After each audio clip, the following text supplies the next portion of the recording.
இயேசுவின் திரு இருதய பெருவிழாவிற்கு அடுத்த நாள் சனிக்கிழமை திருச்சபை தூய கன்னிமரியாளின் மாசற்ற இருதய பெருவிழாவை கொண்டாடுகிறது. கன்னிமாருடைய இதயம் மாசற்ற இதயம். கன்னிமரியாளுடைய இதயம் கடவுளுடைய விருப்பத்தை நிறைவேற்ற தன்னையே காணிக்க கொடுத்த இதயம். அன்பாக கடவுளுடைய விருப்பத்தை நிறைவேற்றும் என்பதற்காக தன் மகனை அன்பு செய்து, கடவுளான தன் மகனை அன்பு செய்து, அந்த மகன் பெயரால் நம்மையும் அன்பு செய்கிறவர். இதுக்கு இடையிலே துன்பத்தை தாங்கி கொண்டவர். அதனால தான் அவருடைய அந்த படத்தை பார்த்திங்கன்னா இதயத்தில் ஒரு வாழ் ஊடுருவது போல தான் இருக்கும்.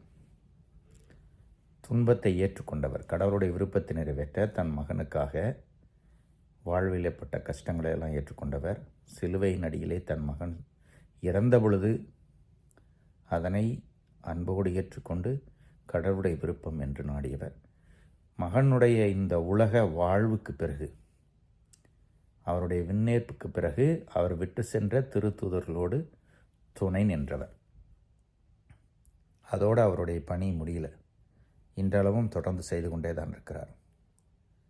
மரியாளுடைய மாசற்ற இருதயம் நம்மை, உங்களை, என்னை அன்பு செய்யக்கூடிய இதயம். நமக்கு சிறந்த வழிகாட்டி.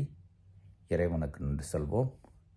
புனித மரியாளின் மாசற்ற இருதயமே எங்கள் இரட்சணியமாயிரும் என்று ஜெபிப்போம். இறைவன் என்னென்னும் வாழ்த்து பெறுவாராக.